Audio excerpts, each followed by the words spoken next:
I can't take this marriage anymore. But the final straw wasn't cheating, money, or even fighting. It was something much quieter. I found the spreadsheet on a Sunday morning while looking for our tax documents, not hidden in some encrypted folder or tucked behind a password-protected file. Just sitting there in our shared drive, labeled Household Management 2024. I almost scrolled past it. Almost. But something about the file size caught my attention. It was massive for what should have been grocery lists and utility tracking. When I opened it, my coffee went cold in my hand. 36 tabs, color-coded, cross-referenced, each one documenting a different aspect of our marriage with the clinical precision of a research project. Tab 1, Conversation Topics by Week. Tab 7, Emotional Response Patterns. Tab 15, Intimate Relations Frequency and Duration. She had logged everything. Every single interaction we'd had for the past 3 years, categorized, analyzed, and rated on various scales I didn't understand. There were graphs, pivot tables, conditional formatting that turned certain cells red when my performance metrics dropped below acceptable thresholds. I sat there staring at row 1847, the entry for last Thursday's dinner conversation, and realized I couldn't remember what we'd actually talked about. But according to her notes, I had scored a 6.3 out of 10 for engagement level and received a yellow flag for topic deviation. My name is Daniel Whitmore, and I've been married to Melissa for 8 years. We met in graduate school, both pursuing degrees in different fields, but sharing the same coffee shop between classes. She was getting her MBA while I finished my engineering doctorate. Everyone said we were perfect together, the analytical power couple. We bought a house in Portland 3 years ago, a renovated Craftsman with good bones and better light. No kids yet, but we'd talked about it, vaguely, in the way people talk about future possibilities without committing to timelines. I thought we were happy. Not ecstatic, not passionate in the way movies portray marriage, but content. Stable. The kind of partnership where you know what to expect and find comfort in that predictability. Looking at this spreadsheet, I realized Melissa had been conducting our entire relationship like a longitudinal study, and I was the unwitting test subject. I scrolled through the tabs, my disbelief morphing into something colder. Gift appropriateness analysis tracked every present I'd ever given her, rated on thoughtfulness, monetary value, and alignment with stated preferences. I'd apparently failed Christmas 2022 because the cookbook I bought her was predictable and showed insufficient research into current interests. There was a tab called Social Performance Review that graded my behavior at parties and family gatherings. Another labeled Career Trajectory Concerns, where she'd been monitoring my job performance through some method I couldn't quite decipher, complete with projections for my earning potential through 2035. But the worst one, the one that made my stomach drop through the floor, was tab 33. Relationship Sustainability Assessment. It was a complex formula weighing dozens of factors, updating automatically based on the data from other tabs. At the bottom was a single cell, highlighted in red. Current viability, 43%. Recommend strategic intervention or exit planning. She'd calculated the exact percentage chance our marriage was worth continuing. And I was failing. I heard her footsteps on the stairs. She was humming something, probably that podcast she always listened to during her morning yoga routine. I had maybe 30 seconds before she walked into my office. My hands were shaking as I took screenshots on my phone, not even sure why I was documenting this, except some instinct that I'd need proof later. Proof that this was real. Proof that I wasn't losing my mind. Hey, did you find the tax stuff? Melissa appeared in the doorway, her hair still damp from the shower, wearing the blue sweater I'd once told her I liked. The sweater was probably logged somewhere. Blue sweater, deployment frequency, husband response rating, cost-benefit analysis. Yeah, I managed. Found it. She smiled, that same warm smile I'd fallen in love with 9 years ago, and walked away to start breakfast. I sat there staring at the spreadsheet, at 3 years of my life reduced to data points and performance metrics, and felt something fundamental crack inside my chest. The next few days were a masterclass in cognitive dissonance. I went to work, came home, had conversations with my wife, all while knowing she was logging every word, every gesture, every microscopic interaction into her database of our marriage. I started noticing things I'd missed before, the way she'd pull out her phone after we talked, typing quickly. I'd assumed she was answering work emails. Now I knew she was updating her logs. The little notebook she kept in her purse, I'd thought it was for grocery lists or meeting notes. One night while she was in the shower, I checked. Page after page of shorthand observations about me. D seemed distracted during dinner. Eye contact decreased by estimated 40%. Possible work stress or reduced interest in relationship. Monitor. I told myself I should confront her immediately. Demand an explanation.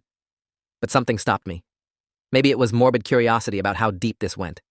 Maybe it was the creeping fear that confronting her would just become another data point, another test I could pass or fail. So instead, I started my own investigation. I reached out to James Kowalski, an old college friend who'd become a forensic data analyst for a private investigation firm in Seattle. We met for lunch on a Wednesday, at a restaurant far enough from both our workplaces to guarantee privacy. James had put on weight since I'd last seen him, his hairline retreating faster than mine, but his eyes were still sharp behind expensive frames.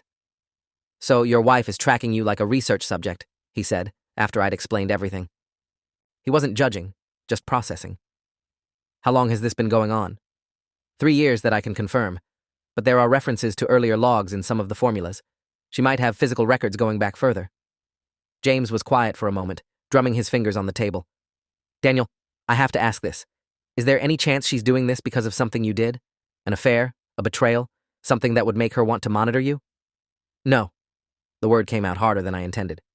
I've never cheated, never lied about money, never given her any reason not to trust me. We barely even fight. That might be part of the problem, James said softly. Some people can't handle relationships without control structures, without data to quantify and manage every variable. It's like, he paused, searching for the right words. It's like she's trying to optimize you, to turn marriage into something she can perfect through analysis and adjustment. Can you look at the data? Tell me if I'm overreacting? He agreed, and I sent him everything I'd collected. 2 days later, he called me at midnight, which is when I knew this was worse than I'd thought. Daniel, you need to document everything from this point forward, he said, his voice tight with an emotion I couldn't identify. Get a separate bank account she doesn't know about. Start keeping your own records of your daily activities. Because if this relationship ends, you need to be prepared for the fact that she's been building a case against you for years. A case? James, we're married. We're not in litigation. Not yet, he said. But look at tab 28 again, the one labeled Asset Distribution Scenarios. I'd skimmed that one, assumed it was just financial planning. But when I opened it with James still on the line, I saw what he meant. She'd created multiple models for divorce proceedings, how assets would split under different circumstances, which scenarios favored her financially. There were notes about fault-based versus no-fault divorce laws in Oregon, projections for spousal support based on various narratives about the marriage's failure. She'd been planning her exit strategy while cooking me dinner and asking about my day. There's something else, James continued. Some of her data sources don't make sense. She's tracking things she shouldn't have access to. Your emails from work, your browsing history, GPS location data that's more precise than phone tracking. Daniel, I think she's installed monitoring software on your devices. That night, I couldn't sleep. I lay next to Melissa, watching her breathe in the darkness, and felt like I was sharing a bed with a stranger. Worse than a stranger, an adversary who'd been studying me, cataloging my weaknesses, preparing for some eventual confrontation I hadn't seen coming. In the morning, I told her I had an early meeting and left the house at 6. Instead of going to work, I drove to a strip mall in Beaverton and bought a new laptop with cash. No connection to our shared accounts, no digital trail she could follow. Over the next week, I started building my own documentation, not a spreadsheet. I couldn't bring myself to mirror her methods, but a detailed journal of what I was discovering. I found the spyware on my work laptop, exactly where James said to look, a keystroke logger that had been active for 18 months. I found the hidden camera in our bedroom, disguised as a smoke detector, with a direct feed to her personal cloud storage. I found records of her accessing my therapy sessions. I'd been seeing Dr. Raymond Fisher for mild work-related anxiety. Somehow she'd gotten into the patient portal and read his notes about our conversations. The invasion was total, surgical.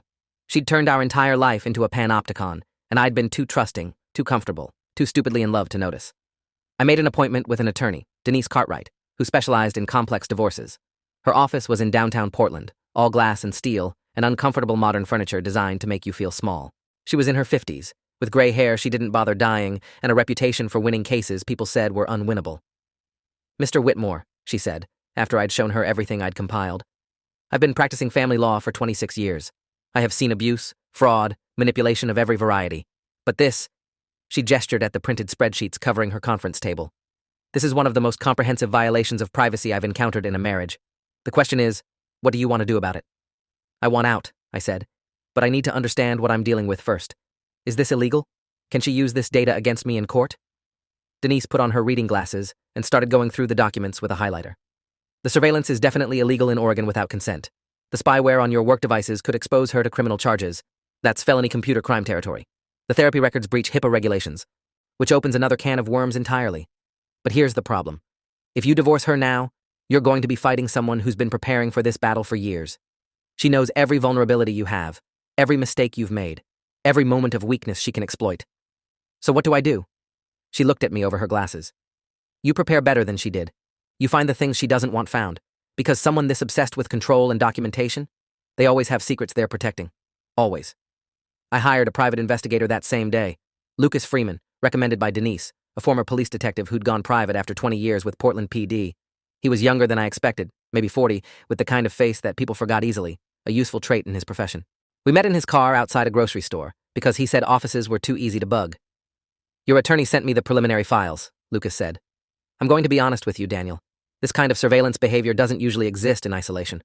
People who monitor their partners this intensively are either paranoid about something specific, or they're projecting their own behavior onto you. We need to figure out which one this is. You think she's hiding something. I think someone this focused on controlling the narrative is usually worried about their own narrative falling apart. He handed me a small device that looked like a USB drive. This is a clean phone, encrypted, no connection to anything in your current digital ecosystem. Use it to contact me, and only me. Don't tell anyone you hired me, not even family. And whatever you do, keep acting normal at home. Can you do that? I said yes, but I wasn't sure it was true. How do you act normal when you know your entire life is being recorded and analyzed? How do you have a conversation with someone when you know they're mentally rating your performance? I went home that evening, and Melissa had made my favorite dinner, salmon with roasted vegetables, prepared exactly the way I liked. She asked about my day. I lied smoothly, telling her about a project at work that didn't exist. She smiled and nodded, and later that night, I saw her updating her spreadsheet. Our conversation had earned me a 7.8, apparently, an improvement from the previous week. I felt sick. Lucas called me 3 days later on the encrypted phone. We need to meet, now. We met at a park, walking the trails like two people who just happened to be exercising at the same time. Lucas handed me a folder without breaking stride. Your wife has been having an affair for the past 14 months, he said quietly, with her business partner, Richard Vaughn. They travel together frequently for work. At least, that's what she tells you. Half those trips aren't business-related. I have hotel records, credit card receipts, photographs. I stopped walking. The folder felt impossibly heavy in my hands. There's more, Lucas continued. The monitoring, the tracking, all of it started about 3.5 years ago, right after she met Vaughn at a conference. My theory? She's been documenting your failures as a husband to build justification for the affair, or maybe to prepare for a divorce where she comes out looking like the victim of a neglectful spouse. Either way, she's been constructing a narrative where you're the problem, and she's the one who tried to make it work. I opened the folder. Photographs of Melissa and a man I recognized from her company events, checking into hotels, having dinner in cities she'd told me she was visiting alone. In one photo, his hand was on the small of her back, and she was leaning into him the way she used to lean into me. How long have you known this? I asked. I confirmed it yesterday. I wanted to be absolutely certain before I told you. Lucas's voice was gentle, which somehow made it worse. Daniel, I know this is a lot, but you need to use this. She's been playing chess while you thought you were just having a marriage. Now you know the rules of the game.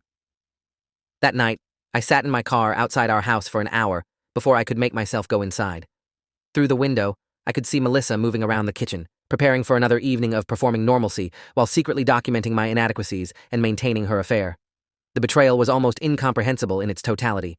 It wasn't just the cheating. It was the systematic, calculated way she'd been dismantling our relationship while pretending to be invested in fixing it. When I finally went inside, she greeted me with concern. You're home late. Everything okay? Traffic, I said. Another lie. Another data point for her collection. Over the next 2 weeks, I became someone I barely recognized.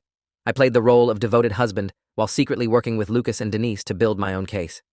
We gathered evidence of her affair, documented the surveillance equipment, collected proof of her illegal access to my therapy records and work emails. I opened a separate bank account and quietly transferred half our savings, enough to protect myself, but not enough to trigger alerts in whatever financial monitoring system she surely had. I started keeping my own journal of her behaviors, mirroring her documentation, but with a different purpose. She was building a case against me. I was building a case for the truth. The hardest part was maintaining the illusion at home. Melissa had no idea I knew anything. She continued her meticulous tracking, continued her affair, continued asking me about my day with that concerned expression that I now recognized as performance. We had dinner together, watched television together, had sex occasionally, encounters she probably logged with duration and satisfaction ratings. I felt like I was living in a psychological horror film where the monster wore the face of someone I'd once loved. James called me on a Friday evening. I found something else in the data, he said. Your wife has been corresponding with a divorce attorney for the past 6 months. Nancy Friedman, one of the most aggressive family law attorneys in the state. They've been strategizing about timing, about how to frame the narrative of the marriage, about maximizing her settlement. Daniel, she's been planning to divorce you, probably within the next few months. This whole thing, the documentation, the affair, all of it, has been preparation. When? I asked. When was she planning to do it? According to the email timestamps I recovered, she was targeting early next year, after the holidays, after your bonus pays out from work. She's been calculating everything down to the optimal moment to extract maximum value while minimizing her own risk. I hung up and stared at my reflection in the dark window. Outside, Portland was settling into autumn, leaves turning colors that Melissa probably had documented in some spreadsheet about seasonal aesthetic preferences. Inside, my marriage was already dead, had been dead for years apparently, but I'd been too blind to see the corpse. That weekend, Melissa told me she needed to go on another business trip. Chicago, 3 days, strategy meetings with potential clients. I nodded and helped her pack, and as soon as she left for the airport, I called Lucas. She's going to meet Vaughn, I said. This is our chance to get irrefutable evidence. Lucas had already anticipated this. He'd arranged for a colleague in Chicago to document their time together. But more importantly, with Melissa out of the house, we could safely examine her personal devices and spaces without risk of discovery. Denise came with a digital forensics expert, a woman named Patricia Huang, who looked more like a college student than someone with 15 years of experience in computer forensics. We need to be careful, Patricia said, setting up her equipment in Melissa's home office. Anything we find has to be obtained legally, or it's inadmissible. That means we can only access devices and spaces you have joint ownership of. Nothing that's password protected beyond reasonable marital access. We spent 8 hours going through everything. Patricia imaged Melissa's backup drives, recovering deleted files and communications. We found her physical journals going back to the beginning of our relationship. Pages and pages of observations about me, strategies for managing my behavior, notes about how to optimize relationship outcomes. It was disturbing reading. I wasn't a husband to her. I was a project, a problem to be solved through sufficient data analysis and behavioral modification. But the real discovery came when Patricia cracked open an encrypted folder on Melissa's external drive. Inside were financial documents showing she'd been systematically moving money into hidden accounts for the past 2 years. Not huge amounts, just enough that I wouldn't notice the slight decrease in our savings growth. But it totaled over $80,000 that she'd squirreled away in preparation for our eventual split. This is financial fraud, Denise said quietly, examining the documents. She's been preparing to rob you blind while building a case that you're a bad husband who deserves nothing in the divorce. Daniel, this is worse than we thought. On Sunday night, Melissa came home from Chicago, glowing and energized in the way people do when they've spent a weekend with their lover. She kissed my cheek and told me about the successful meetings, the promising clients, the exciting opportunities for her company. Every word was a lie wrapped in enthusiasm. I smiled and asked questions and acted interested, and later that night, I added notes to my own documentation about her performance. 2 could play the documentation game. Lucas called me Monday morning with photographs from Chicago, Melissa and Vaughn checking into the same hotel room, having breakfast the next morning in the hotel restaurant, her hand covering his across the table, walking through Millennium Park like tourists, like lovers, like people who didn't have spouses waiting at home.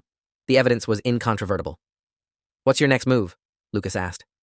I'd been thinking about this question for days. The old Daniel, the one who existed before I found that spreadsheet, would have confronted her immediately, demanded explanations, tried to salvage something from the wreckage.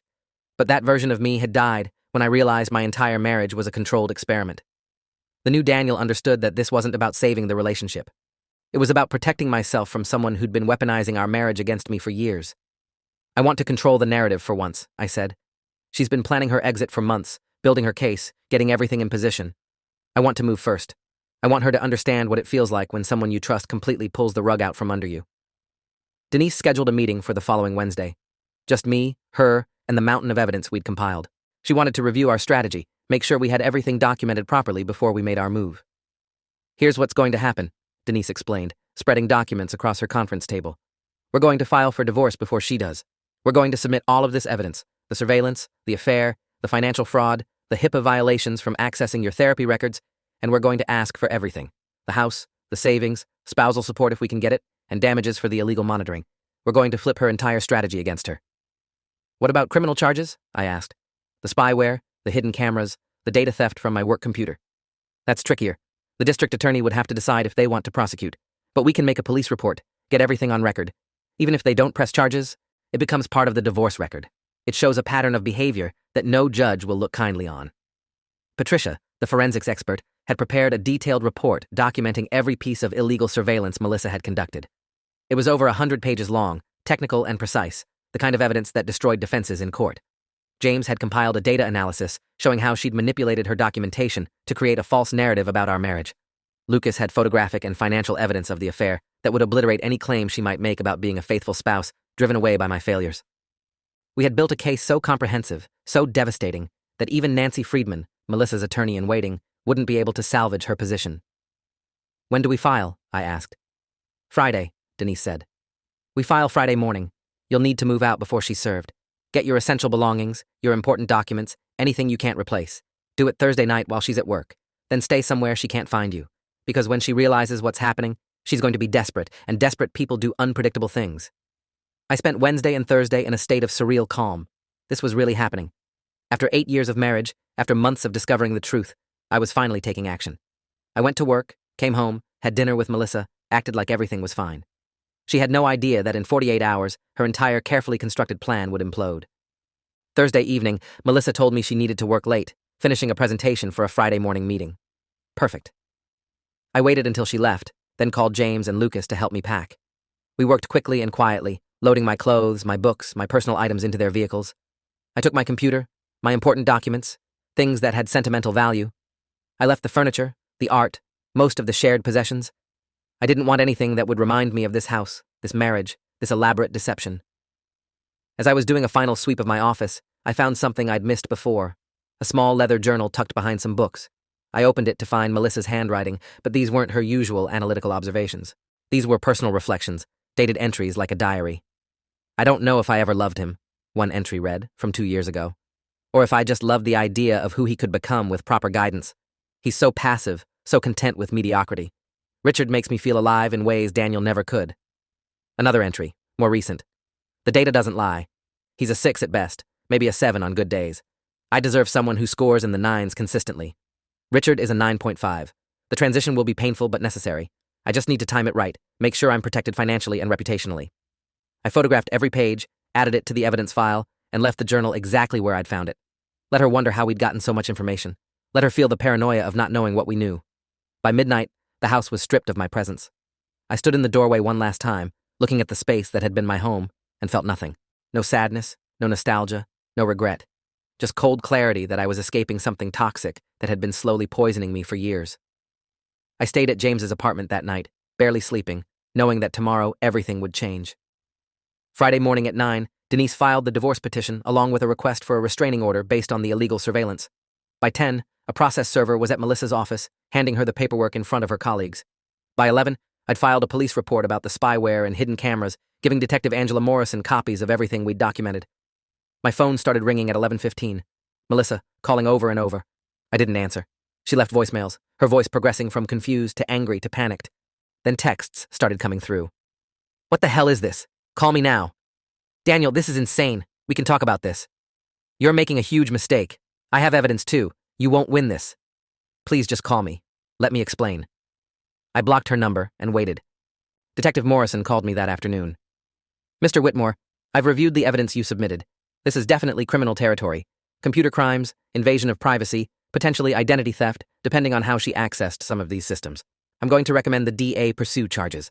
Can you come down to the station tomorrow to give a formal statement? Of course. One more thing, Morrison said. We're going to need to seize her computers and devices as evidence. We'll get a warrant for that. But I want you to know, cases like this, they get complicated when it's spousal surveillance.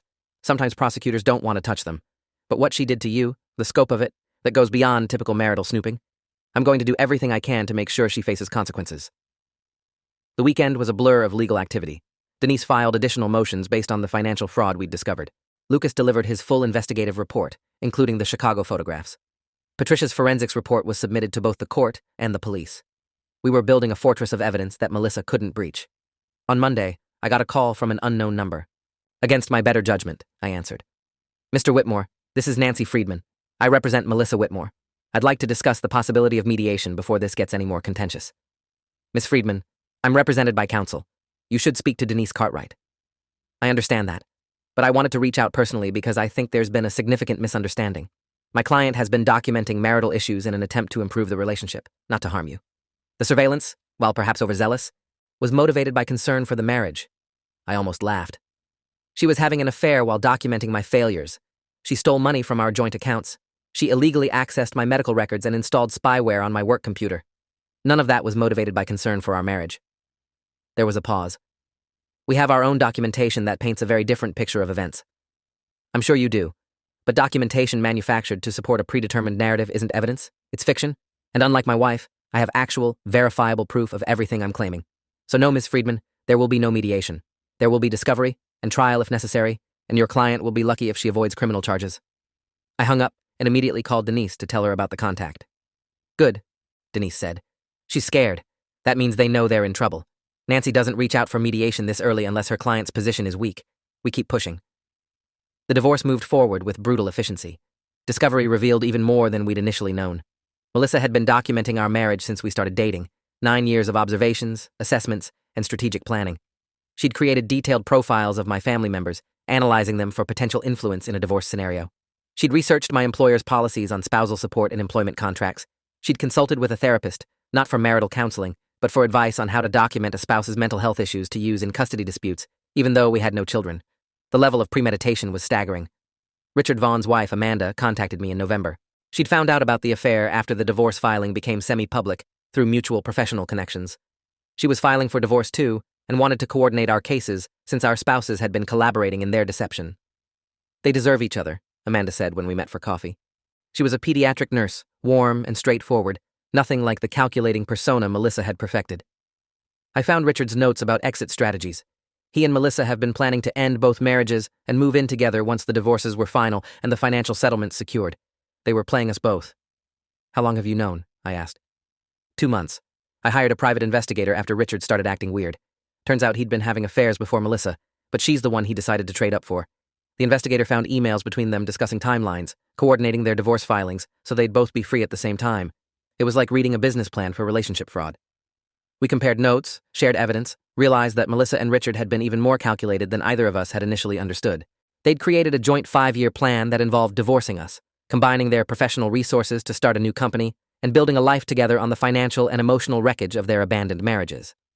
The district attorney's office decided to prosecute Melissa on multiple charges in January: computer crimes, illegal surveillance, identity theft for accessing my work systems under false pretenses.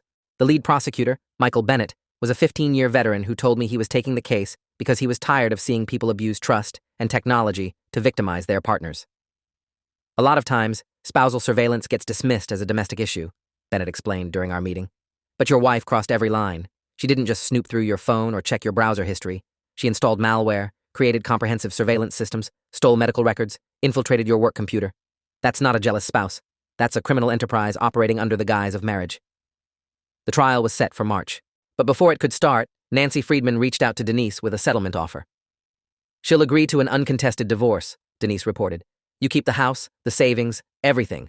She'll waive spousal support and pay for half your legal fees. In exchange, you agree not to testify against her in the criminal case, and you sign an NDA about the details of the marriage and divorce. No, I said immediately. Daniel, think about this. You'd get everything you want financially, avoid a trial, move on with your life. And she gets away with what she did. She gets to hide the truth, rewrite the narrative however she wants, and face no real consequences. No. She documented every aspect of my life for years, analyzed me like a lab specimen, cheated on me while building a case against me. She doesn't get to buy her way out of accountability. Denise smiled slightly. I was hoping you'd say that. The divorce trial happened first, in February. Over 3 days, we presented our evidence to Judge William Thorne, a 30-year veteran of family court who'd seen everything. Melissa's attorney tried to frame the surveillance as concerned monitoring, the affair as a symptom of a failing marriage rather than a cause, the financial hiding as prudent personal planning. But the evidence was overwhelming. Patricia's forensic report detailed the illegal nature of the monitoring. Lucas's investigation showed the calculated timeline of the affair. James's data analysis proved that Melissa's documentation had been manipulated to support her narrative, and I testified for 6 hours about what it felt like to discover that my entire marriage had been a controlled experiment. Judge Thorne ruled decisively. I received the house, 80% of our savings, and a judgment against Melissa for the money she'd hidden. She was ordered to pay all legal fees and court costs. The judge's written opinion was scathing. The respondent's conduct represents not merely a betrayal of marital trust, but a systematic campaign of emotional abuse and illegal surveillance that shocks the conscience of this court. The criminal trial was faster. With the divorce record now public, and with Amanda Vaughn testifying about the coordinated nature of the affairs and planned divorces, the prosecution had an airtight case. Melissa's attorney tried to negotiate a plea deal, but Bennett wouldn't offer anything less than felony conviction and supervised probation. The jury deliberated for 3 hours before finding her guilty on all counts. She was sentenced to 18 months of supervised probation, 300 hours of community service, and ordered to pay restitution for my legal fees in the criminal case. More importantly, she was now a convicted felon, which destroyed her professional reputation and made the business partnership with Richard untenable. I sat in the courtroom as the verdict was read, watching Melissa's carefully controlled facade finally crack. She'd spent years trying to optimize and control every aspect of our relationship, building cases and collecting data and planning her strategic exit. And in the end, her obsessive documentation had become the evidence that destroyed her. Richard and Amanda divorced around the same time, though his case was less dramatic since he hadn't committed any crimes, just standard adultery and betrayal. But his reputation in their industry was shattered. The company they'd planned to start together never materialized. Last I heard, they'd split up less than a year after both divorces were final. Turns out relationships built on betrayal and calculated manipulation don't have strong foundations. It's been 18 months now since I found that spreadsheet. I moved to a smaller house in a different part of Portland, somewhere with no memories attached. I changed jobs, got promoted, started rebuilding a life that belongs entirely to me. I've been in therapy with Dr. Fisher, working through the trauma of discovering that years of your life were a lie, that someone you loved saw you as a project to manage rather than a person to cherish. Sometimes I still catch myself wondering what Melissa would have rated various moments in my new life. Then I remind myself that I'm not a performance to be evaluated. I'm just a person, flawed and human and trying to build something authentic. James and I meet for lunch regularly now. Lucas became a friend, not just an investigator. Amanda and I talk occasionally, two people who survived similar betrayals and came out stronger. I'm not dating anyone yet. I'm not ready to trust someone with that level of access to my heart and life. But I'm not closed to the possibility someday. A few weeks ago, I got an email from an address I didn't recognize. The subject line was just, "I'm sorry." I deleted it without reading. Whatever Melissa had to say, whatever explanation or justification or plea for forgiveness she'd crafted, I didn't need to hear it. She'd said everything that mattered when she reduced our marriage to data points and performance metrics. I'm done being someone else's experiment, done being documented and analyzed and optimized. These days, I'm just trying to be human, messy and imperfect and gloriously unquantifiable. And for the first time in years, that feels like enough. If you enjoyed this, you'll definitely want to see the next ones too. So subscribe now and let me know your take in the comments.